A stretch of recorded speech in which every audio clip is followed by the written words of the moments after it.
इस बीच जो बड़ी खबर आ रही है, जी न्यूज़ के पास एक एक्सक्लूसिव तस्वीर है। आपको बता देते हैं, ये तस्वीर जो है ज्ञानवापी परिसर में तहखाने की तस्वीर बताई जा रही है। सर्वे वाले तहखाने की तस्वीर जी न्यूज़ के पास है। इस वक्त ये बड़ी खबर हम आपको दिखा रहे हैं, जी न्यूज़ पर आपको बता रहे हैं कि ये दरअसल उसी तहखाने की तस्वीर है जहां पर ये सर्वे किया गया और ये एक्सक्लूसिव तस्वीर है। सिर्फ और सिर्फ जी न्यूज़ पर आप इसे देख सकते हैं। अपने आप में सर्वे को लेकर और सर्वे से जो जानकारी आई उससे एक अलग बहस छिड़ी। हालांकि सर्वे की जो रिपोर्ट है वो लीक होने को लेकर एक अलग बहस रही। लगातार आप देख रहे हैं वीडियोस सामने आ रहे हैं, लगातार आप देख रहे हैं तस्वीरें सामने आ रही हैं। अब जो लेटेस्ट तस्वीर आई है वो सर्वे जो किया गया तहखाने में ज्ञानवापी परिसर में, उसके सर्वे की तस्वीर, ये एक्सक्लूसिव तस्वीर सिर्फ और सिर्फ जी न्यूज़ पर हम आपको दिखा रहे हैं। अपने आप में एक के बाद एक आप कह सकते हैं एक चेन ऑफ इवेंट्स है जिसमें क्लेम्स हैं, काउंटर क्लेम्स हैं, तस्वीरें हैं, वीडियोस हैं, दावे हैं और इन दावों के बीच काशी है जिसकी अपनी ही एक अलग शान है, जिसकी अपनी ही एक अलग प्रतिष्ठा है, जिसका अपना ही एक पौराणिक इतिहास है, जिसे मोक्षदायिनी कहा जाता है, जिसमें आम काशी जन को ये लग रहा है कि इस बात को कहीं तूल देने की कोशिश तो नहीं की जा रही है, क्योंकि यहाँ पर भी राय अगर आप जाएंगे आम लोगों के बीच तो वो बटी हुई दिखाई देती है। मेरे सहयोगी विशाल पांडे हमारे साथ है। विशाल पांडे, इस तस्वीर को लेकर और क्या इन्फॉर्मेशन है आपके पास, बताइए हमारे दर्शकों को। ये तस्वीर ज्ञानवापी परिसर के तहखाने की बताई जा रही है और इस तस्वीर में हम देख सकते हैं कि कैसे काफी जर्जर हालात में ये पूरा तहखाना पड़ा हुआ है। कई जगह यहाँ पर बांस बल्लियां इधर उधर फेंकी हुई दिखाई दे रही हैं। कई जगह पर पीछे की तरफ कुछ मलबा भी इस तस्वीर में दिखाई दे रहा है और ये उस परिसर की तस्वीर है जहां पर 14, 15, 16 को सर्वे टीम ने सर्वे किया था ज्ञानवापी परिसर में और इन तमाम जगहों से, क्योंकि एक तस्वीर है इसके अलावा कुछ और भी जगह है, क्योंकि इसमें एक तहखाने का सर्वे नहीं हो पाया है, बाकी अन्य तहखाने का सर्वे हुआ था जिसमें कई तरह के निशान जो हिंदू धर्म की कलाकृतियां हैं वो इसमें मिली थी इस पूरे सर्वे में और बताया जा रहा है इसी के आधार पर ये पूरा यहाँ पर रिपोर्ट तैयार की गई थी कोर्ट कमिश्नर के द्वारा। तो ये तस्वीर ज्ञानवापी परिसर के तहखाने की है और इसके अलावा कुछ और तस्वीरें अभी थोड़ी देर में बाहर आ सकती हैं,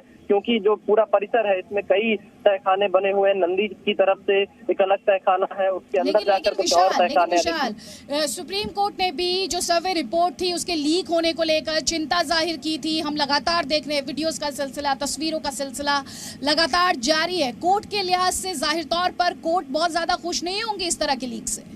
देखिए अदिति, ये जो तस्वीरें आ रही हैं ये सर्वे टीम की तस्वीरें नहीं है। जो सर्वे टीम ने पूरा सर्वे किया था, तो इसलिए ये कहना ठीक नहीं होगा कि ये उस रिपोर्ट का हिस्सा है जो कोर्ट में जमा हुआ है, क्योंकि तहखाने के अंदर कभी कभी कुछ लोग जाया करते थे और तमाम पुरानी तस्वीरें भी अपने पास रखा करते थे। तो ये जो तस्वीर हमें मिली है ये कब की है, इसका एग्जैक्ट डेट बता पाना थोड़ा मुश्किल होगा, लेकिन ये तहखाने की तस्वीर है और ज्ञानवापी परिसर की ये तस्वीर है। आदित्य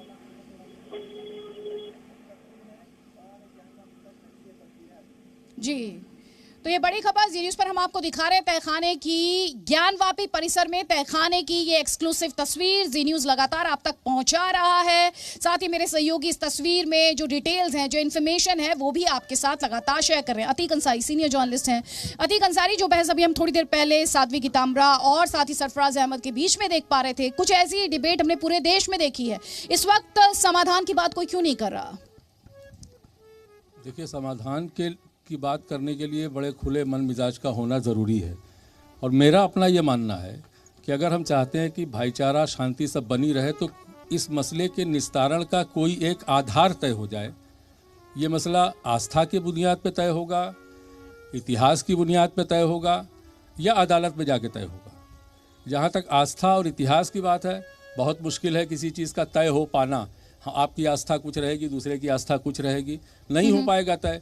तो अल्टीमेट फिर यही बनता है, मुझे ऐसा लगता है कि हमें अदालत की शरण में जाना चाहिए, अदालत के फैसले का इंतज़ार करना चाहिए और अदालत को ये चाहिए कि वो निष्पक्ष होकर के उसका फैसला करे और सभी पक्षों को ये चाहिए कि वो उसे मान लें।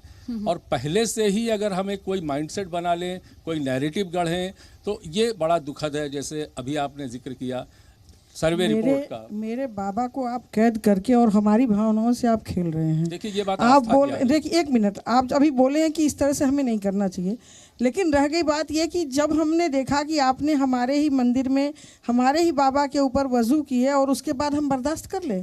कैसे आपके अगर हम आपके मस्जिद में जाके कोई गंदगी करते हैं तो आपको कैसा लगेगा? बस इसी का जवाब आप दे दीजिए। फैसला यही तो होना है कि हमारे या आपके, नहीं मेरे, आपके नहीं। हाँ, आप तो देखिए एक बात बताएं, जिंदगी भर लोगों ने आपकी पूजा की है और नेताओं ने आप लोगों की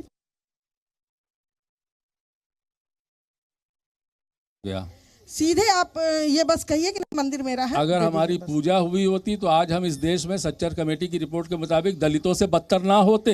कभी नहीं है। नहीं, हमारी पूजा नहीं हुई, माफ कीजिएगा, नहीं दलितों से बदतर हैं। लेकिन सियासत ने भी तो आपका इस्तेमाल किया, क्या इनकार कर सकते हैं आप? ये बहुत इंपॉर्टेंट सवाल आपने यहाँ पर उठाया कि हालत सही नहीं है जिस बात का आप कर रहे हैं, लेकिन सियासत ने तो इस्तेमाल किया है ना, वोट के लिए इस्तेमाल किया है ना।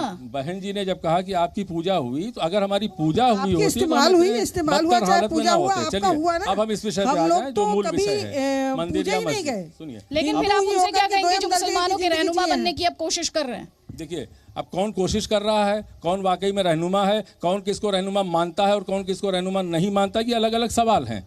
अगर कोई कहीं से कुछ बोलता है और उसे कह दिया जाए कि ये मुसलमानों के रहनुमा है, तो कहाँ सारे मुसलमानों ने ये कह दिया कि ये हमारे रहनुमा हैं, हमने इनको तस्लीम कर लिया, स्वीकार कर लिया? ये एक सवाल है, बहुत इंपॉर्टेंट सवाल है। और सवाल का जवाब लेने के लिए, और इस सवाल का जवाब लेने के लिए मैं जाऊंगी सैयद असीम वकार के पास। सैयद असीम वकार, उन्होंने कुछ नहीं कहा, लेकिन बिना कुछ कहे, बिना नाम लिए, मुझे कहना चाहिए, उन्होंने बहुत कुछ कहा लेकिन नाम नहीं लिया। अच्छा, इस वक्त हमारा सैयद असीम वकार के साथ संपर्क टूट गया है, लेकिन सियासत की बात क्योंकि आप कर रहे हैं, अमीक जमई हमारे साथ है समाजवादी पार्टी से। अमीक जमई, आपका जवाब। देखिए, आप जिस बनारस में इस वक्त आप मौजूद हैं, 400 साल से वहां की हिंदू मुस्लिम एकता को कोई चैलेंज नहीं कर पाया। आप सोचिए कि 24 करोड़ की जनता है, एक भी हिंदू 24 करोड़ में उत्तर प्रदेश में नहीं मिला जो जाके इस एकता को चैलेंज करता। जब से ये बाहर के लोग आए हैं ना आदिति, वाराणसी के अंदर नफरत का बीज खाद वहां पे शुरू हो गया। बाहर का कोई भी हो सकता है, आप गेस कर लो दोनों तरफ के। ये जो दिल्ली से जो लोग आए और जिन्होंने वहां की जो एकता को चैलेंज किया, मैं कहता हूं इसको आप हिंदू मुस्लिम से हटा के अदालतों पे छोड़ दीजिए, अदालतों पे छोड़िए, जो होना है अदालतें तय करेंगी। मैं लेकिन एक बात हमेशा कह रहा हूं, आपके प्रोग्राम में पहले भी कहा है कि प्लेसेस ऑफ वर्शिप एक्ट 1991 अगर इस देश की सरकार माननीय नरेंद्र मोदी जी, संसद में बहुमत है, राज्यसभा में लोकसभा का, काहे बात का रोजाना का रोना है, पिटना है, गाना है?